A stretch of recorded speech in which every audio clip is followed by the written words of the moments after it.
Marco Polo sheep and mid-Asian Ibex, so it doesn't get any better than this.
I'm Josh Cleghorn, co-founder of Cryptic. We're here in Tajikistan. Mike Deanda and Clint Caporo of Prime Revolution invited me to come along with them on this hunt. Mr. Deanda and Caporo called me to lunch and asked if I wanted to go hunting, and I just said sure right away. Love to hunt, so said we're going to go hunt Ibex and Marco Polo in Tajikistan, and I didn't even ask where that was at, so now I know where it's at. I was pretty excited to get out and go hunting after we got here. I mean, it was definitely a long trek to get here, and showed up to the base camp here and met all the guides, and we had a few translators who made it easier, but I was ready to go hunt. The anticipation of getting out and checking out some area and seeing some animals I haven't seen before, pretty exciting. That's what it's all about. It's a long journey to get here. The jet lag and the car lag are more than you would expect. At our base camp right now, you see Afghanistan in the background. We're less than a mile from the border, and we spent the last 8 or 9 days hunting along the Afghanistan border, so that's been a pretty neat experience. These people here in Tajikistan are the most hospitable, giving, welcoming people that I've ever met in my life. From the minute that we got off the plane, Shavkat's people were there to meet us and greet us, and he had a couple English-speaking guys, including his brother, and he speaks a little bit of English, not a lot.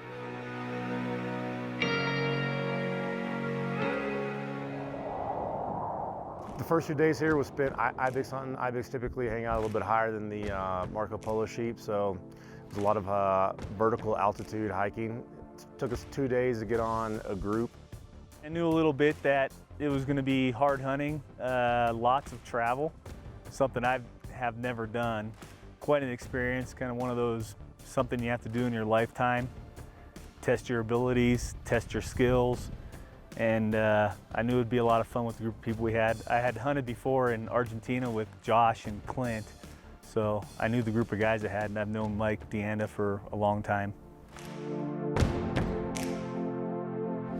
I believe our Ibex hunt, I believe the elevation for the Ibex was around 17,300. The altitude definitely has an effect on you. This is my first experience at high altitude, and it's definitely a game changer when it comes to hiking and trying to traverse mountains. I've mainly hunted in North America, where it's a cakewalk compared to coming here. You know, going on a week-long elk trip in Nevada, or a mule deer hunt, or an antelope hunt, or whatever, it's nothing compared to doing something like this over here. If you want to experience this type of hunt, whether it's a Marco Polo hunt, an Ibex hunt, a mid-Asian hunt, whether you're in Kyrgyzstan, Tajikistan, you need to prepare yourself for the elevation. This is high wilderness hunting. Climbing back in the Jeep, woke up at 2 a.m. with a headache, ready to roll.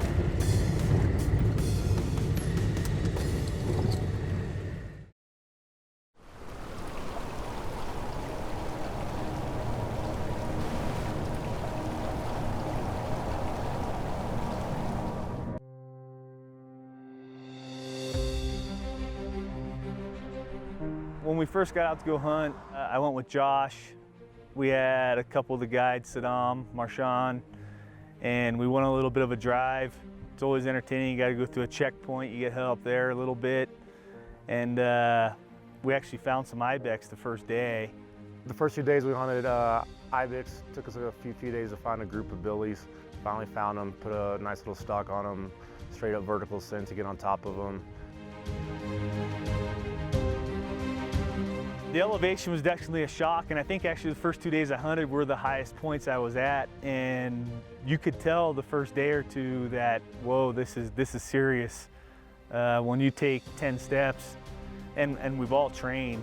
I was hiking up to 11,000 feet outside of Reno, Nevada several times in the several months leading up to this, and you know, oh yeah, I'm in shape, it's gonna be great. Then you go start hiking around at 15,000, 16,000, and you're taking steps and you're kind of taking inventory on how you're breathing. However, when I hit the third day, it almost felt normal.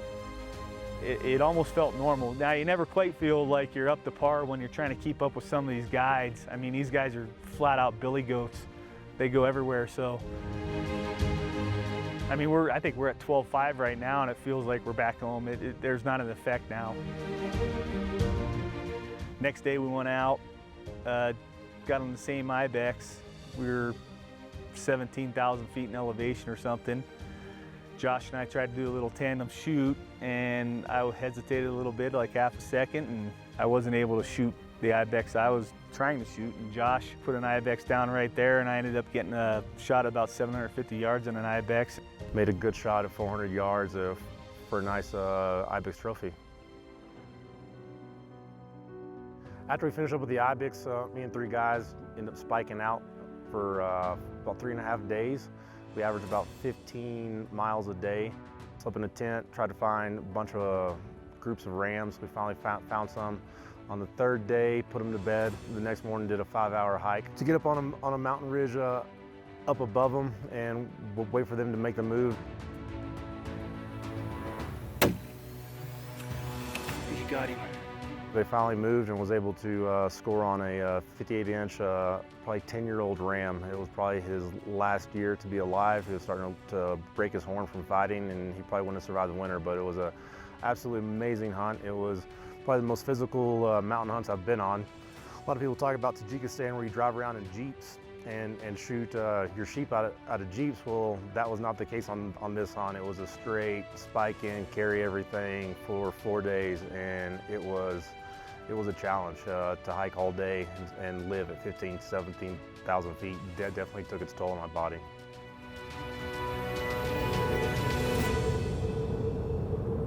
The one harvest I got to go on when Josh killed his Ibex, just the smile on all of our faces, and you're sitting on the side of the mountain, and then you're looking at where you hiked up to, where you got to hike down to. You're watching these guys with limited gear pack out an animal, and just the work they do. I mean, that's a neat experience. I think I hunted for Ibex about 7 days.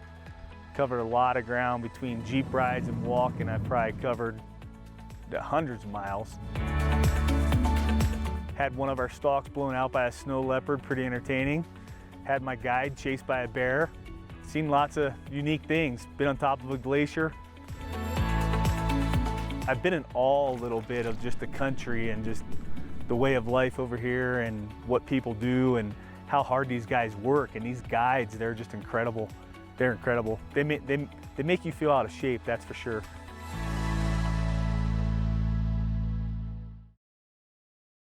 We're trying to find an Ibex or another Marco Polo up here. We were on the other side this morning. We walked down that ridge, go up to this next cut, see if we can't find another Ibex or Marco Polo.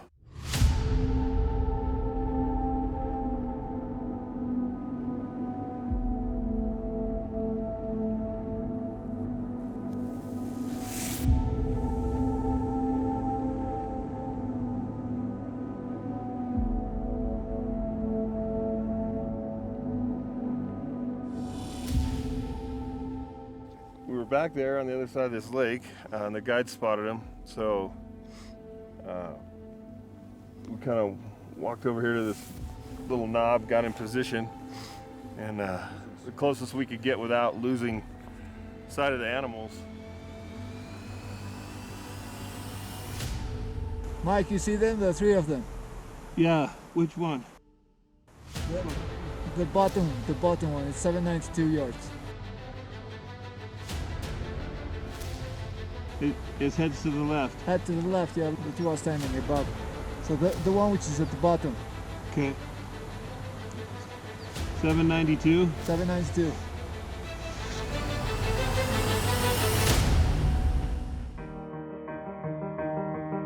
You work this hard to get to this point. You have to slow everything down in your mind to make it happen because there's a lot going on. You know, you have guides talking, you have an interpreter talking. I have Clint talking to me and me talking to Clint and me trying to talk to, you know, my buddy Josiah who's behind the camera. It's been a great experience, and it's really nice when you get to go with an outfitter that has actually been honest to you and tells you how everything's going to be, and then when you get there and it's that way, so your expectations are pretty good at that time. And you know, as we all know in the outdoor industry, sometimes that's just not the case. I mean, sometimes people aren't exactly that truthful, but you know, in this instance, these people over here are unbelievable. I would say on a scale from 1 to 10, they might be at 12. There are hunters all around the world, and the world is a big place. And there's a lot of people that share the same common goal and common bond that we do as hunters. And these people in Tajikistan are wonderful, wonderful people. I'm proud to call them my friends, and hopefully someday I'll get the opportunity to come back.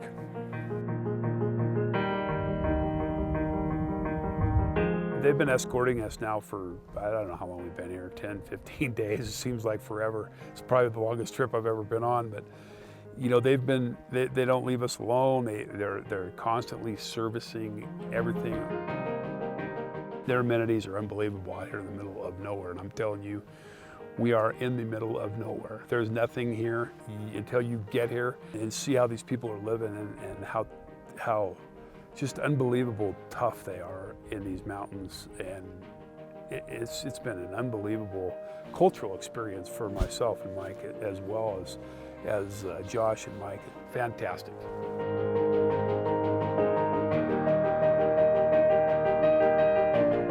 This type of hunting over here in Tajikistan, or you know, and just the entertaining fact that we're a mile away from Afghanistan, and when you come from the United States, you know, you're in your mind's eye, you see things a little different. These people, guides, interpreters, owners of the hunting company, will be my friends for life. We have a common bond, and that is the outdoors and hunting. It's not about where you live. It's not about what language you speak. It's not about what religion you believe in. It's not about the color of your skin. It's about being a human being and being kind to each other and enjoying the sport that we all love to do, and that is hunting and the outdoors.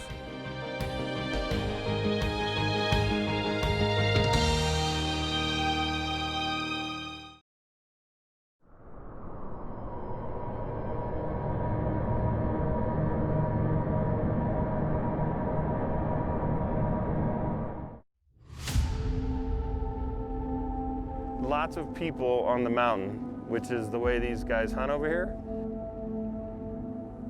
It's almost too much, and it's frustrating and it's nerve-wracking, and that's when you have to kind of go inside yourself and just take a deep breath, remember your training, remember your shooting, remember your breathing, focus on yourself, focus on the animal, and worry about making the shot count.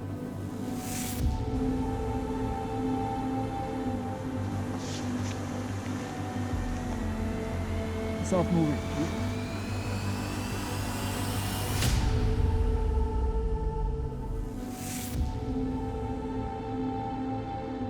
Spotter ready.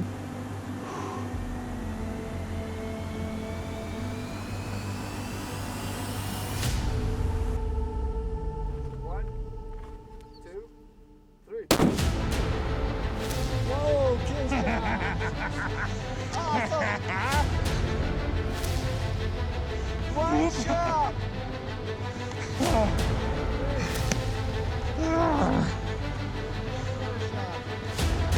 That's a long way. What's up? Thank you. Ibex down. I just smoked a mid-Asian Ibex. Heart's still pumping. That was awesome. That was a long shot. 792 yards, but had a really good rest, felt steady. Dialed the vortex up and let the proof do its job, and a little out of breath, super happy, and it doesn't get any better than this. And it's still surreal to me that I'm actually, here in this beautiful country hunting Marco Polo sheep and mid-Asian Ibex. Mike shoots this Ibex in a good spot here. All the meat was good. Nothing with these guys goes to waste. They utilize everything. They're taking the fat off the stomach lining. They use it for cooking. They are cutting every ounce of this animal up, and they will use every piece of it. It's unbelievable. That's the way it should be. That's real sportsmanism at its finest right there. All the way over here in Tajikistan. Unbelievable.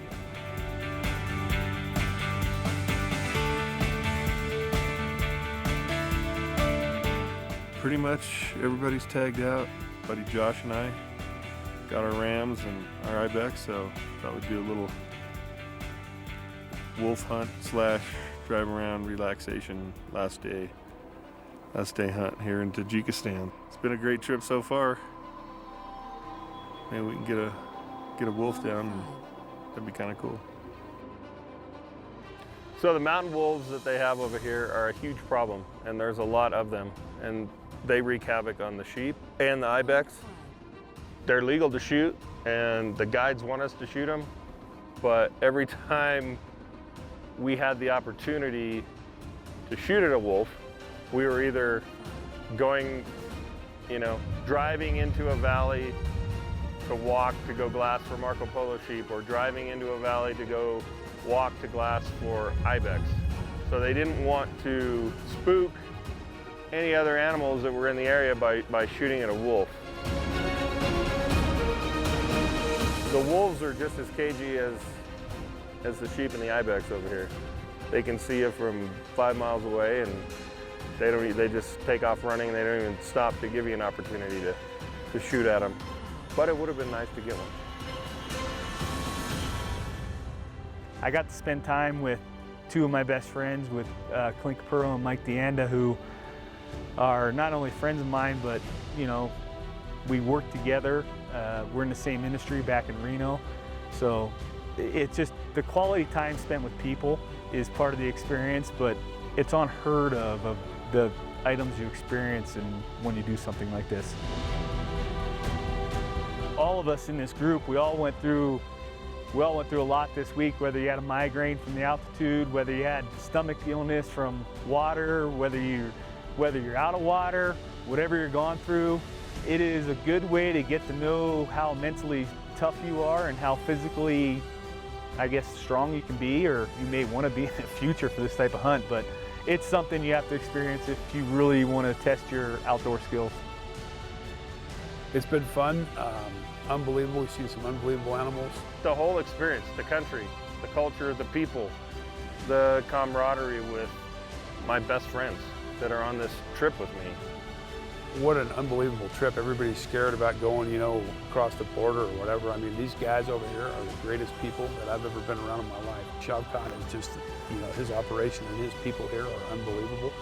And I don't think that you could get any better and more honest in a person than these people over here that we're hunting with. The hunting, the Marco Polo sheep, the Ibex, seeing these animals in the environment that they live in, and it's a very harsh environment, and how they survive is truly amazing. Fantastic.